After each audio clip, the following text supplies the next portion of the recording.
Graça e paz, irmãos. Amém? Vamos abrir as nossas Bíblias no Evangelho segundo João, capítulo 17. Evangelho de João, capítulo 17. Vamos ler os versículos de número 15 e 16. João 17, 15 e 16.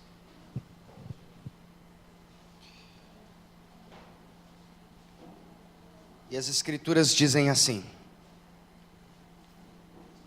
não peço que os tires do mundo, mas que os livres do mal. Não são do mundo, como eu do mundo não sou. Vamos ler mais um versículo que está lá em 1 João.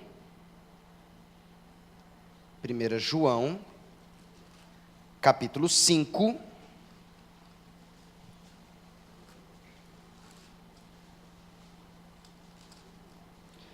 Versículo 19. 1 João, capítulo 5, versículo 19. E diz assim: sabemos que somos de Deus e que todo o mundo está no maligno. Vamos orar mais uma vez? Paizinho, nós nos colocamos diante de Ti com temor, tremor e agradecidos. Como somos agradecidos por podermos abrir a Tua Palavra e compreendermos os ensinamentos que o Senhor fala conosco. Pai, nós sabemos que nesse momento não é interesse, Senhor, do reino das trevas, de que haja a compreensão da Tua Escritura, de que haja a compreensão dos mistérios que o Senhor tem a nos revelar. Sabemos, Senhor, que como diz a Tua Palavra, que o diabo, o nosso adversário, anda ao derredor, bramando como leão, buscando a quem possa tragar.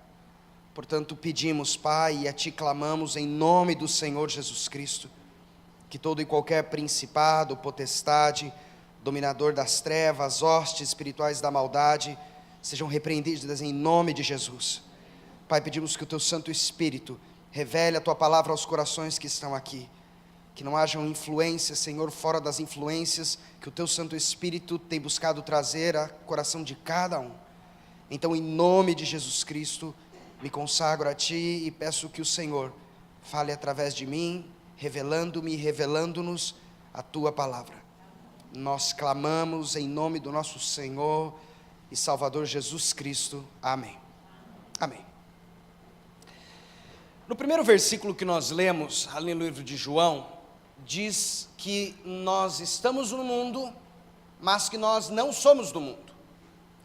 Interessante que quando o Senhor Jesus Cristo foi ser assunto aos céus, Ele disse para os seus discípulos e para toda a multidão que o lugar para onde Ele iria, Ele disse: vocês não poderão ir agora, mas um dia vocês estarão lá comigo.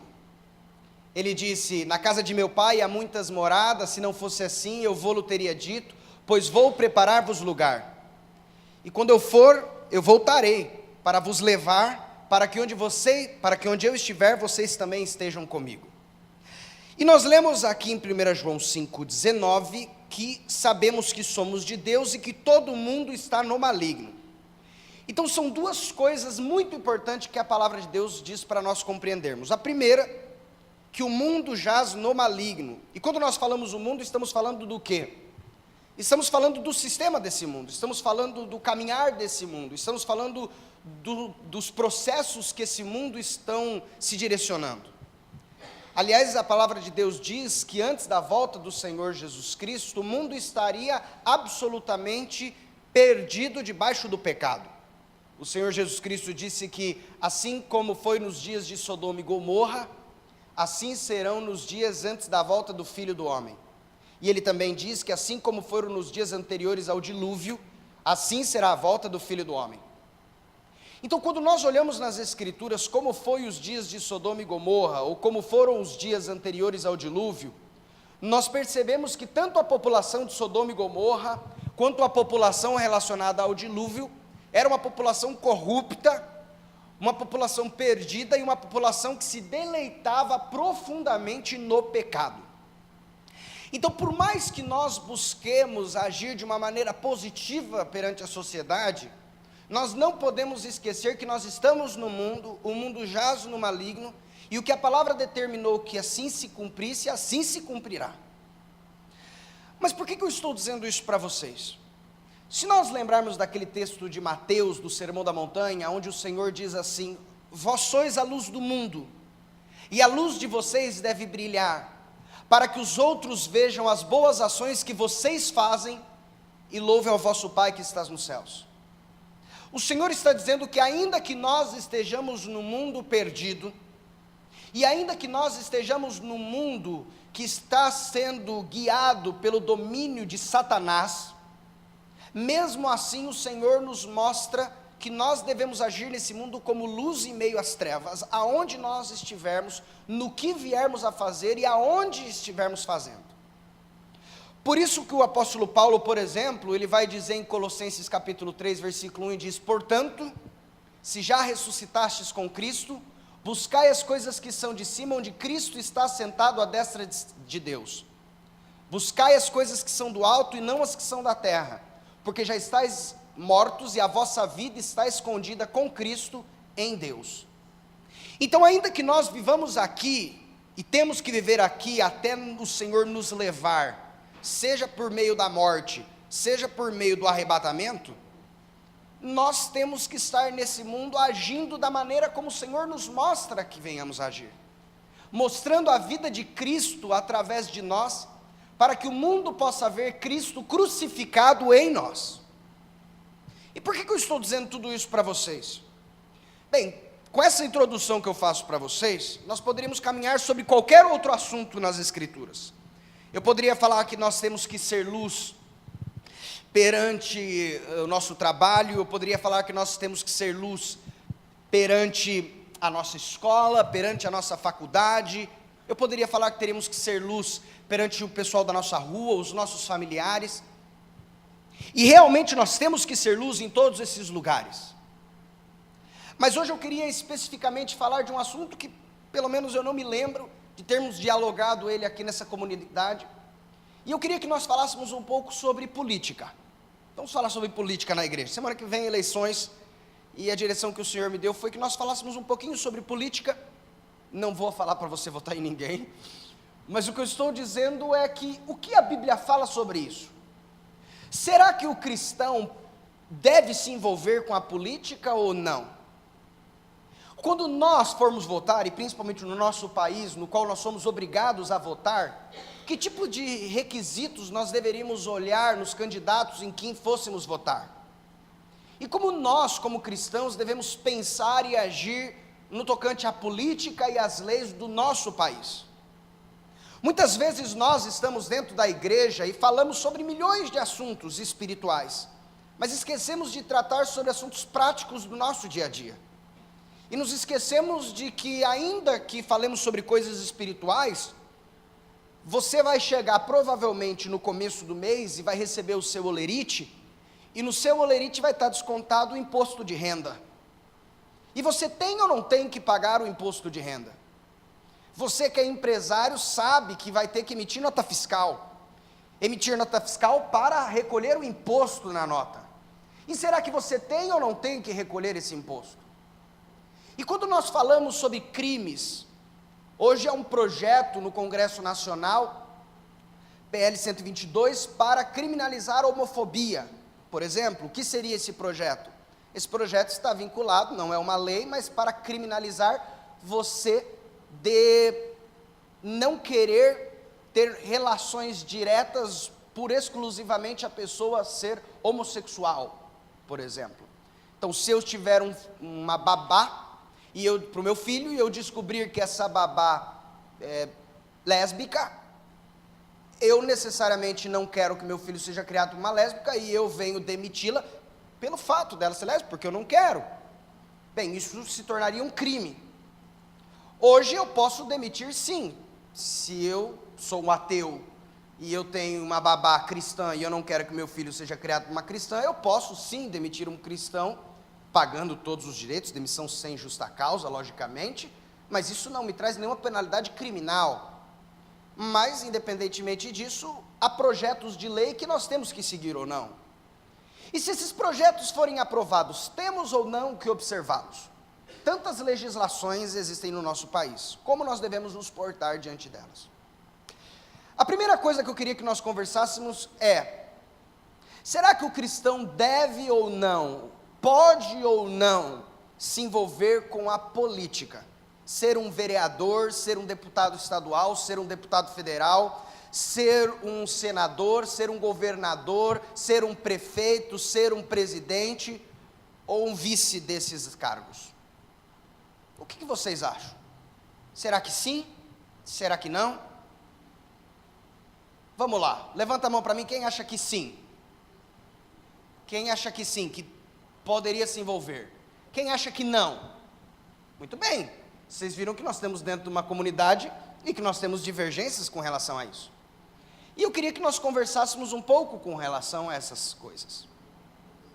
E é tão interessante nós falarmos sobre esse assunto, porque se dentro da nossa própria comunidade temos divergências, quer dizer que precisamos analisar um pouco, à luz das Escrituras, o que é falado a respeito disso. A primeira coisa que nós precisamos entender, e eu queria que você abrisse a sua Bíblia em Daniel, capítulo 2. Daniel, capítulo 2. Vamos ler os versículos de número 20 a 22. Daniel, capítulo 2, versículo 20 a versículo 22.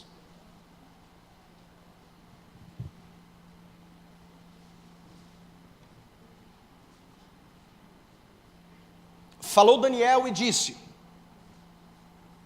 seja bendito o nome de Deus para todo sempre, porque dele é a sabedoria e a força, e ele muda os tempos e as horas, ele remove os reis e estabelece os reis, ele dá sabedoria aos sábios e ciência aos inteligentes, ele revela o profundo e o escondido, e conhece o que está em trevas, e com ele mora a luz. Realmente, se nós olharmos nas Escrituras, nós não vamos encontrar a democracia nas Escrituras. Você sabe o que é democracia? Democracia é o povo escolhendo os seus governantes. Hoje, em quase todos os países do mundo, a democracia é o que está em vigor. Por isso que nós temos eleições. Na semana que vem, no nosso país, nós teremos eleições para prefeito e vereador. E ninguém existe no nosso país de que o filho automaticamente se torna prefeito porque o pai era prefeito. Mas é necessário passar por uma eleição e o povo decidir se quer ou não que esse filho se torne. Então nós estamos aqui não debaixo de uma democracia, e na Bíblia é interessante falarmos que nós não temos democracias na realidade. Você vai olhar desde Gênesis a Apocalipse e vai ver que todos os reinados existentes foram reinados de reis e rainhas. Até mesmo quando não tínhamos reis e rainhas, nós estamos falando de juízes, mas nenhum desses eram eleitos pelo povo. Mas e aí? Será que pelo fato da Bíblia não falar a respeito de democracia, quer dizer que nós não temos nenhuma instrução bíblica como agirmos no nosso meio? Será que por a Bíblia não falar de democracia é requisito suficiente para nós entendermos que a democracia é algo que os cristãos não deveriam se relacionar? Não vejo assim, meus irmãos. Até mesmo porque quando nós olhamos na Bíblia, nós precisamos entender que muitas coisas que existem nos nossos dias não existiam nos tempos em que as Escrituras foram escritas, mas isso não deixa de ser aplicado aos nossos dias. Por exemplo, nos dias em que as Escrituras foram escritas, nós não tínhamos internet, nós não tínhamos televisão, nós não tínhamos telefone, nós não tínhamos WhatsApp, nós não tínhamos Skype, nós não tínhamos Facebook, nós não tínhamos Instagram, nós não tínhamos redes sociais, nós não tínhamos carro, nós não tínhamos avião, nós não tínhamos transações bancárias, nós não tínhamos nada disso. Mas isso não impede que nós, à luz das Escrituras, olhemos os princípios que as Escrituras falam, e com base nesses princípios nós sigamos os nossos caminhos no dia a dia. Então o mero fato da Bíblia não falar sobre democracia, pelo fato de todas as circunstâncias na Bíblia existirem, e aliás, no período em que a Bíblia foi escrita, não é apenas no povo de Israel que não existia democracia. Não existia democracia em nenhum outro local. Mas e aí? Independentemente disso, nós precisamos entender uma coisa. O que Daniel foi revelado pelo Senhor é que é o Senhor que muda os tempos e as horas, Ele é quem remove reis e Ele é quem estabelece reis. E ainda que aqui estejam falando de reis, e nós vamos ler outros versículos, a Bíblia está nos mostrando de que é o Senhor quem estabelece quem estará no poder, e é o Senhor quem estabelece quem não estará no poder, através da sua soberania, sim, senhores. Se vocês abrirem as suas Bíblias, por exemplo, no livro de Romanos, capítulo 13, Romanos, capítulo 13, versículo 1, vai dizer assim, Romanos 13, 1, toda alma esteja sujeita às autoridades superiores, porque não há autoridade que não venha de Deus, e as autoridades que há foram ordenadas por Deus. Por isso, quem resiste à autoridade, resiste à ordenança de Deus, e os que resistem trarão sobre si mesmos a condenação. Olha só que coisa interessante, ele está dizendo que, por que razão nós temos que nos submeter às autoridades? E quando eu digo submeter às autoridades, eu vou dar um exemplo muito claro para você.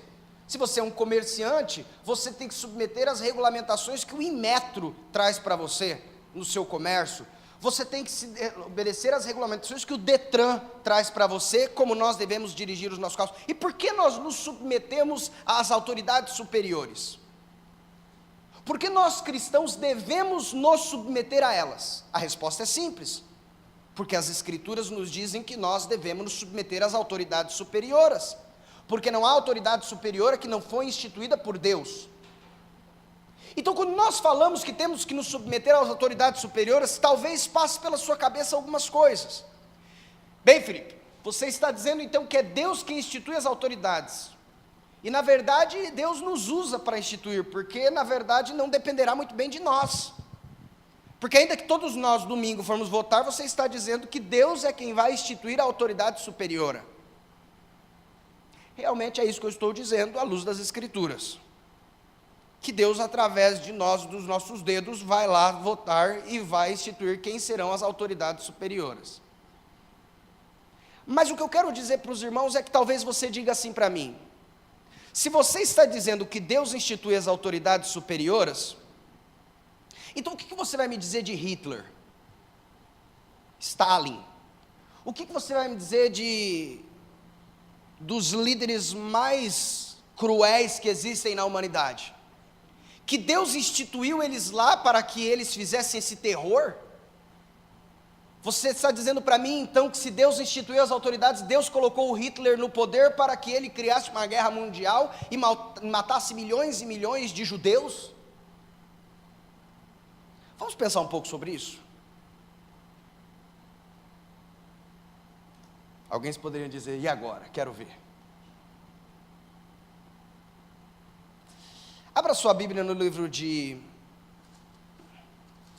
Jeremias. Jeremias capítulo 50.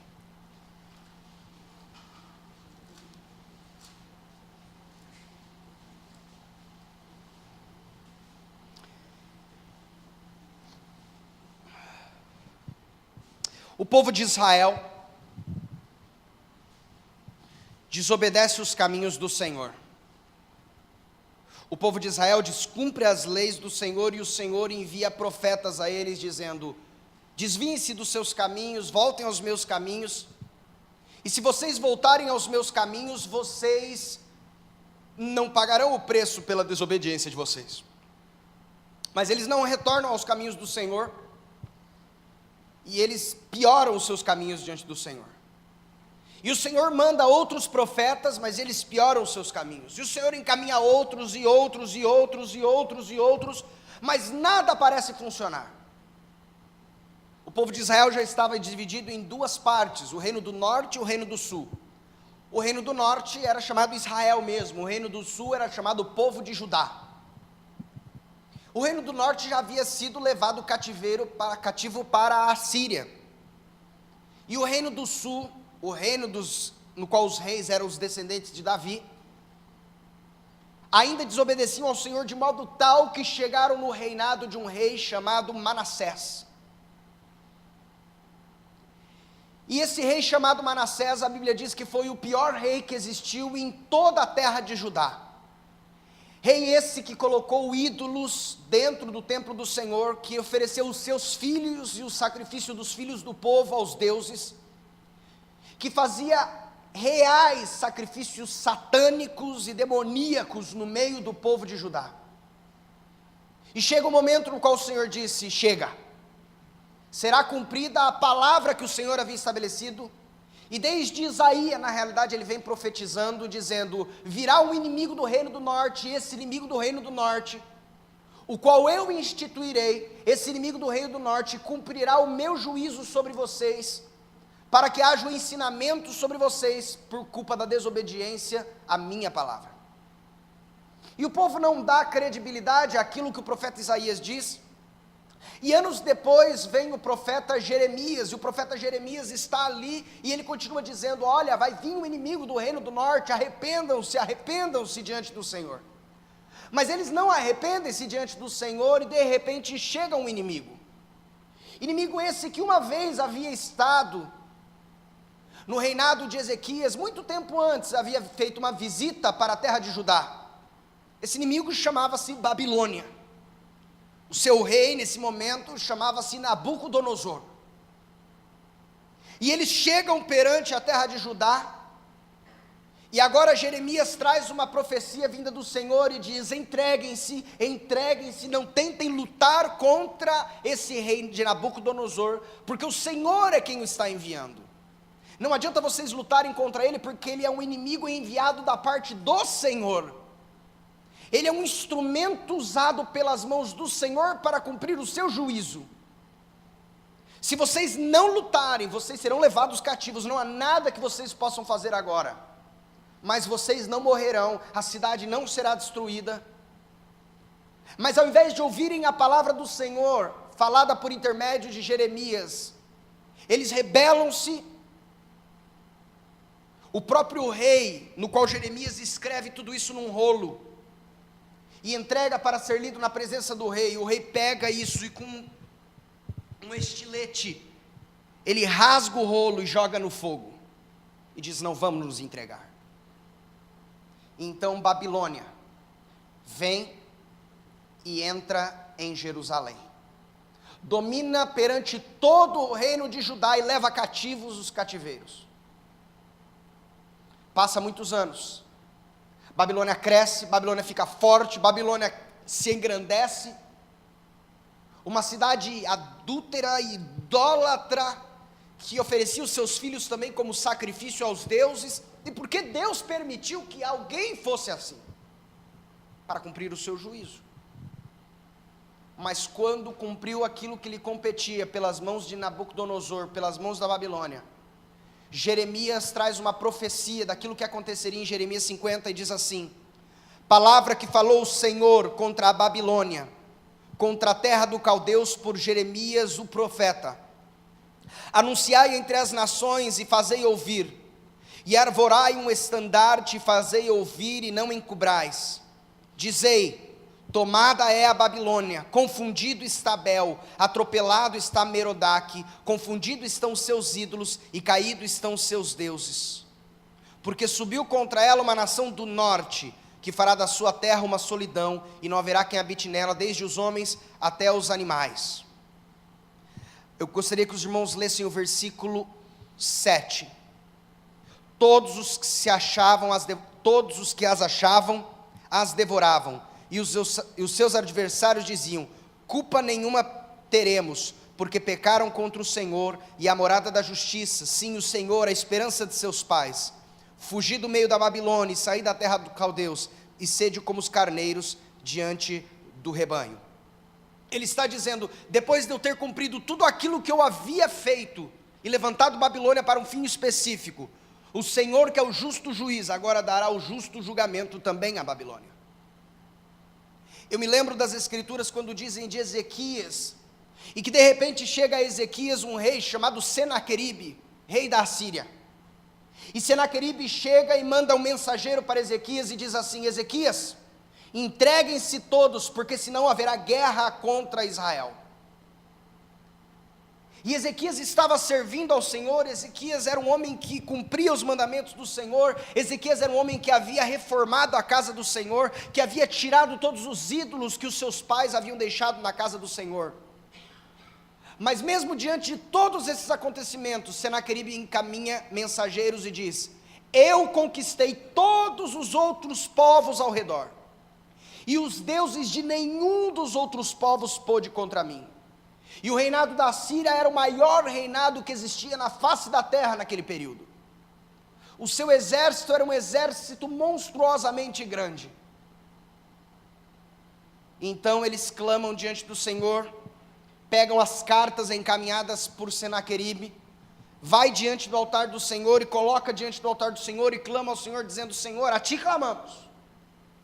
Então o Senhor vem com a sua palavra através do profeta Isaías, e a palavra que diz o profeta Isaías foi: assim dirás para Senaqueribe, para isto mesmo te levantei, para este momento, para que em ti o meu nome fosse glorificado. Eu deixei você, Senaqueribe, ganhar de todas essas nações. Eu deixei você ser poderoso sobre todos esses povos. Eu deixei você comandar sobre todas essas nações que existiram ao redor. E os deuses dessas nações não conseguiram vencer você. Mas tudo isso eu, o Senhor, permiti com uma finalidade: esse dia, para que todos os povos agora reconheçam que o Deus de Israel não é o mesmo Deus das outras nações. Que o Deus de Israel não é um Deus que você chega e diz: assim como foi com os outros deuses, assim será com Israel. Não. E então vem um anjo e destrói numa noite todo o arraial do exército da Síria. Irmãos, quando Deus levanta, ainda que sejam governos corruptos e maldosos, Deus levanta sempre com uma finalidade específica. Eu não tenho a capacidade de dizer para os irmãos quais são essas finalidades específicas. Bem, eu também não posso dizer que a razão da Segunda Guerra Mundial. Quem sou eu para dizer para vocês o motivo de todos esses acontecimentos? Mas nós nunca podemos esquecer uma coisa que as Escrituras dizem: que quando Jesus Cristo foi crucificado, e ele estava perante o seu julgamento diante de Pilatos, e diante de Pilatos vai e diz que ia lavar as suas mãos, e os judeus pedem: morte, mata, mata, cruz, cruz, e os judeus dizem que o sangue dele caia sobre nós, que o sangue dele caia sobre nós. E Jesus disse, Gênesis, para com Noé, ele disse: do sangue não comerás, e ele diz: quem matar, será morto com sangue também.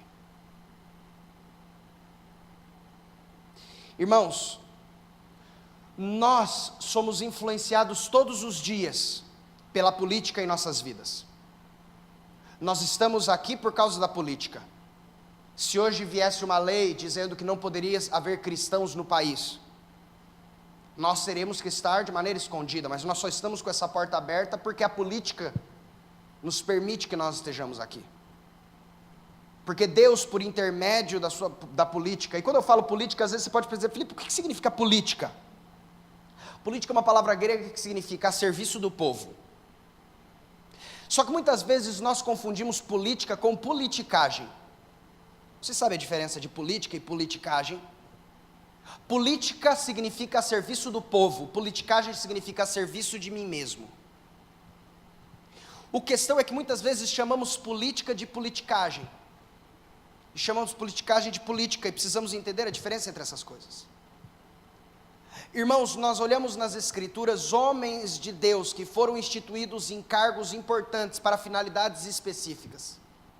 Quando olhamos, por exemplo, a vida de José, José foi colocado num cargo político. Ele era vice-governador de toda a terra do Egito, como se fosse o vice-presidente, com uma finalidade específica, para um momento específico que Deus havia colocado ele ali, para que houvesse salvação de toda a terra de Judá, para que houvesse salvação de todos os descendentes de Jacó.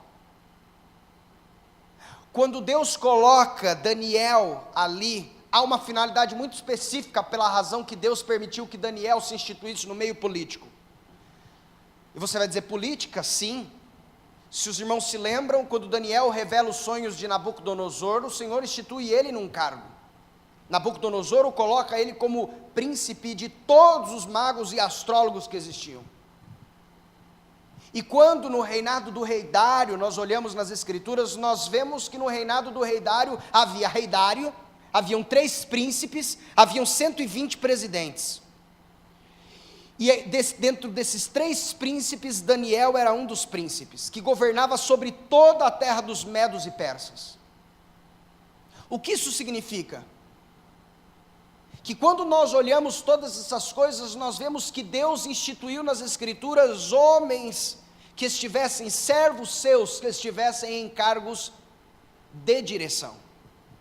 Só que quando nós dizemos que nós não acreditamos na possibilidade de cristãos se envolverem em política, eu muitas vezes pergunto o porquê não. E a resposta que eu tenho na maioria das vezes é, porque se você entrar lá, você vai se corromper. Ou porque se você entrar lá, não tem como você participar se você não for sujo também como eles o são. Não tem como você estar lá e não ser participante da corrupção. E, irmãos, vamos pensar uma coisa, por que existe corrupção na política? A resposta é simples. Existe corrupção na política porque há homens corruptos na política. Ou é possível existir corrupção onde não há homens corruptos? A corrupção, ela é fruto do ser humano, a corrupção não é fruto do nada. A corrupção não é fruto dos animais, a corrupção é fruto do ser humano. E se há homens corruptos, haverá corrupção. Qual é o meio de não haver corrupção? Não havendo homens corruptos. Mas muitas vezes você diz assim para mim, mas é impossível, e aí você entende a linha de raciocínio que é, então precisamos de pessoas não corruptas que estejam no meio da política, para que tomem decisões não corruptas e decisões que sejam em favor do povo. E aí você vai dizer assim para mim, mas eles vão se perverter. Irmãos, você está dizendo então que a sua salvação é parcial, que a sua salvação é fajuta, porque se você um dia fosse eleito para um cargo político, você se perverteria então? Você quer dizer que independentemente da experiência autêntica que você teve com Cristo, o mundo é mais forte do que Cristo em nós para levar você, eu e qualquer um que seja um autêntico cristão a um cargo político a se perverter?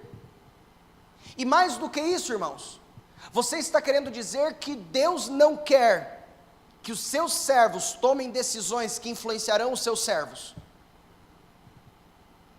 Porque todos os dias são tomadas decisões que influenciam os seus servos, a nós. Mas quando nós dizemos que os cristãos não devem se envolver com a política, nós estamos dizendo que não deve haver decisões de cristãos que influenciem cristãos. Mas quem deve tomar as decisões que influenciem nas nossas vidas devem ser aqueles que não têm a Cristo. Pessoas que não têm a Cristo, tomem decisões por mim. E eu vejo uma repreensão que as Escrituras falam com relação a isso, quando fala, por exemplo, sobre julgamentos. E ele diz, muitas vezes há desavença entre irmãos e irmãos, e vocês levam isso para ser julgados por ímpios. Ele diz, não há entre vós algum justo que possa julgar isso entre vocês, mas o injusto julga o que há entre vocês.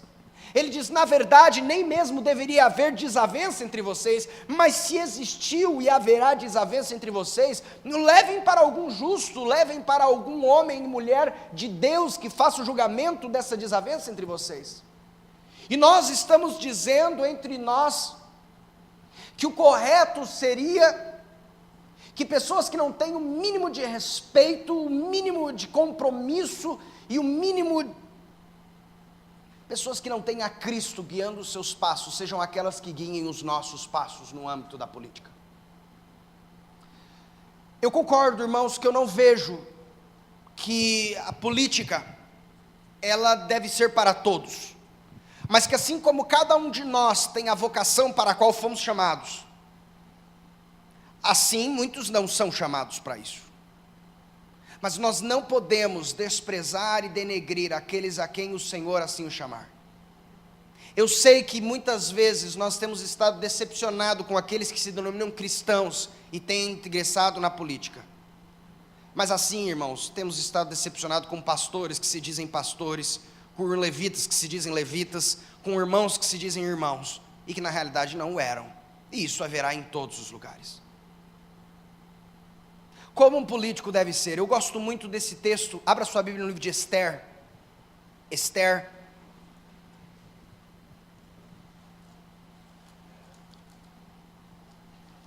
Capítulo 10. Versículo 1 em diante, diz assim. Esther 10, 1 em diante.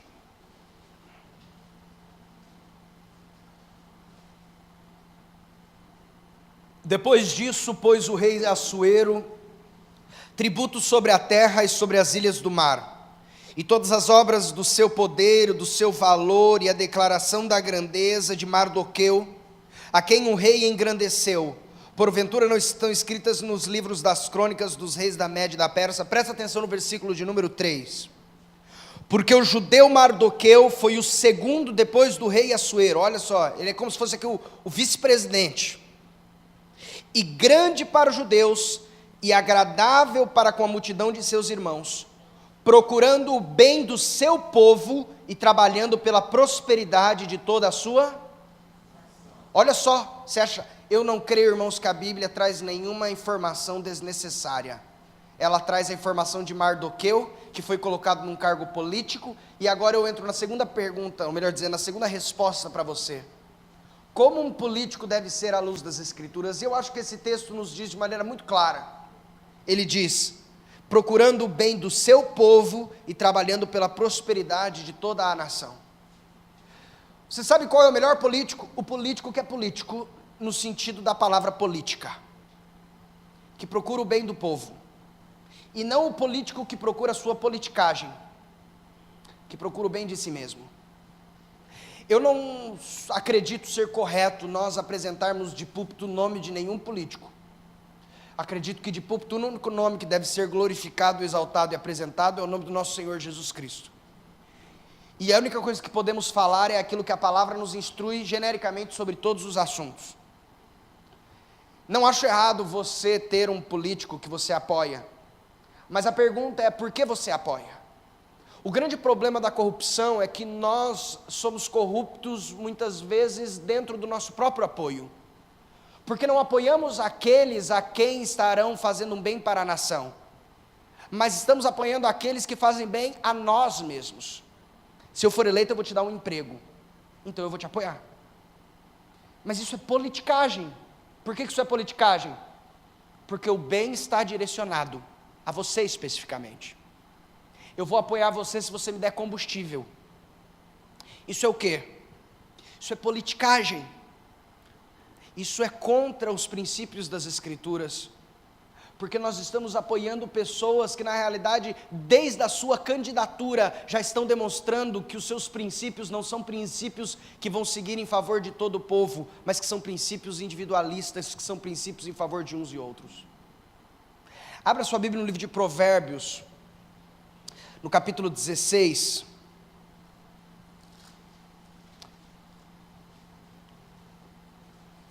versículo 12,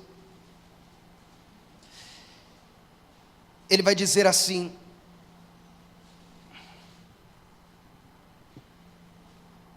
abominação é para os reis o praticarem a impiedade, porque com justiça se estabelece o trono. Sabe o que a palavra de Deus está nos dizendo? Sabe como que um cargo político vai se manter sem escândalos? Só de um modo: justiça se estabelece o trono. Dá uma olhada no versículo 17.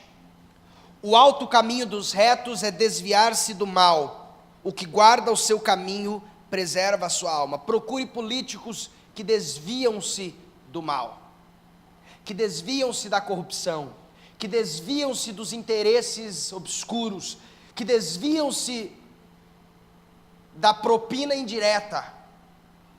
Propina, irmãos, não é exclusivamente dar dinheiro, mas é dar combustível, é dar emprego. Ele vai ter que contratar, de fato vai, mas você está votando nele porque você precisa do emprego? porque você precisa que seja contratado, ou porque você vê princípios das Escrituras nesse homem ou nessa mulher. Dá uma olhada no capítulo 15, versículo 27.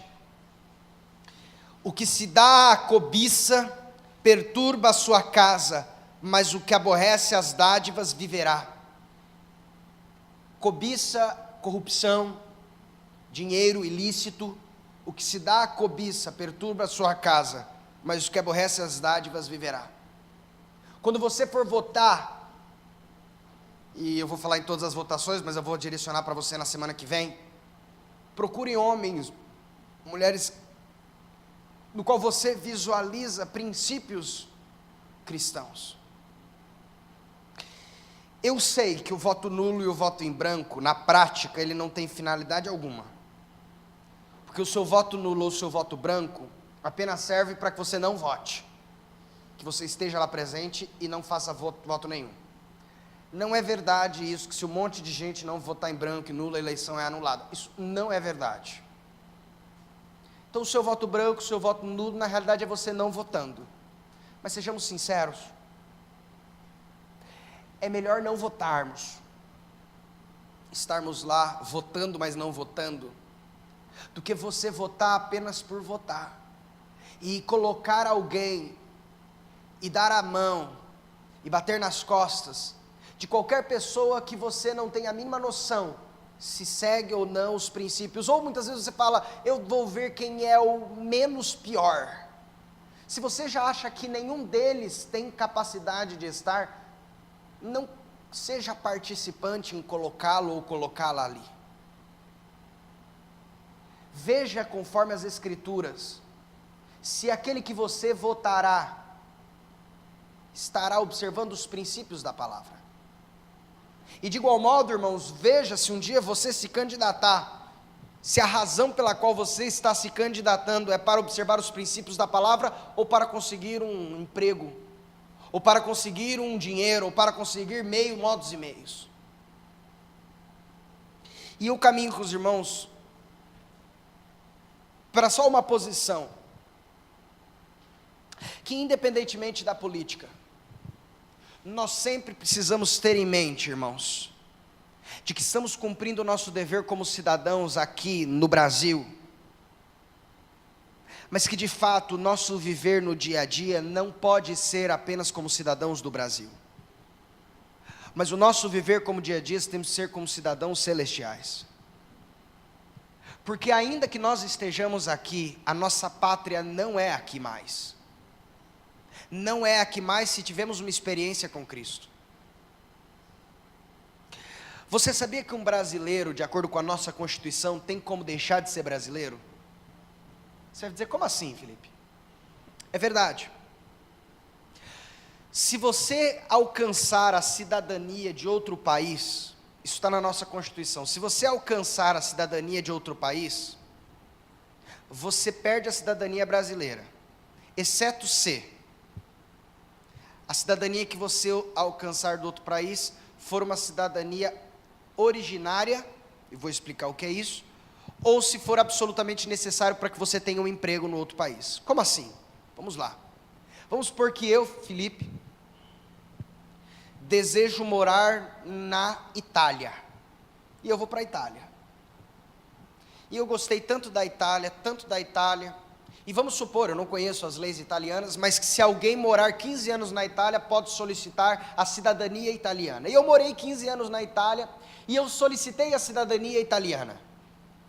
Eu não tenho pais italianos, eu não tenho parentes italianos, então eu não tenho nenhuma cidadania originalmente italiana no meu sangue. Eu não nasci na Itália, meu pai não é italiano, minha mãe não é italiana. E eu consegui a cidadania italiana, mesmo não tendo cidadania originária italiana, foi por eu morar lá muito tempo. E a razão pela qual eu consegui a cidadania italiana também foi porque eu quis. Não foi porque o país disse, olha, para você continuar aqui, você precisa da cidadania italiana. Considerando isso, no nosso país, conforme a nossa Constituição, você, pelo esse fato, eu nesse caso, perderia minha cidadania brasileira. Eu deixo de ser brasileiro se eu pegar a cidadania de outro país, e pegando a cidadania de outro país, que não seja originária ou necessariamente obrigatória para que eu tenha uma função nesse país. Então, até nas nossas leis, nós temos como perder a cidadania da onde somos. E o que eu quero dizer para você é que quando nós nascemos nesse mundo, nós não temos necessariamente uma cidadania brasileira, mas uma cidadania mundana. Uma cidadania como participantes desse mundo e de tudo aquilo que rege ele. E por isso nós devemos observar tudo aquilo que esse mundo nos instrui. Mas quando temos uma experiência com Cristo Jesus, uma experiência de morte, sepultamento e ressurreição por intermédio de Jesus Cristo e esse crucificado, nós saímos desse império das trevas, somos transportados para o reino do Filho do seu amor. E agora, ainda que vivemos nesse mundo, como lemos lá em João, nós não mais fazemos parte desse mundo. Abra sua Bíblia em Filipenses, capítulo 2. Filipenses, capítulo 3, versículo 20. Filipenses 3, 20.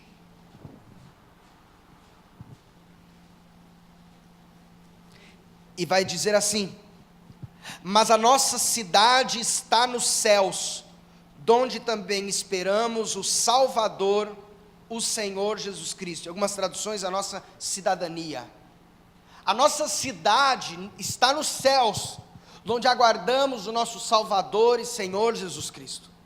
Você está aqui, mas se você nasceu de novo, se você teve uma experiência com Cristo Jesus, que ultrapassou as barreiras da religião, e por intermédio da graça você compreendeu de que você morreu com Ele na cruz, foi com Ele sepultado e com Ele ressuscitou, você não faz mais parte desse mundo. Você está aqui, mas a sua cidadania não é mais esta. Mas a nossa cidade está nos céus, donde também esperamos o nosso Salvador. E é isso que vai dizer também, abra sua Bíblia em 2 Coríntios, capítulo 5, versículo 20. 2 Coríntios, capítulo 5, versículo 20. O qual dirá: de sorte que somos embaixadores da parte de Cristo, como se Deus por nós rogasse. Rogamos-vos, pois, da parte de Cristo, que vos reconcilieis com Deus. O Senhor diz que agora nós somos embaixadores. O embaixador é alguém que está em um lugar, mas não faz parte daquele lugar. Um embaixador que está na sua terra, ele não é embaixador, porque o embaixador é um representante.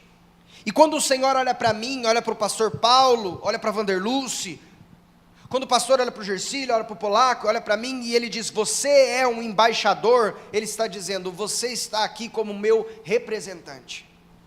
Representantes de um reino que não é esse reino.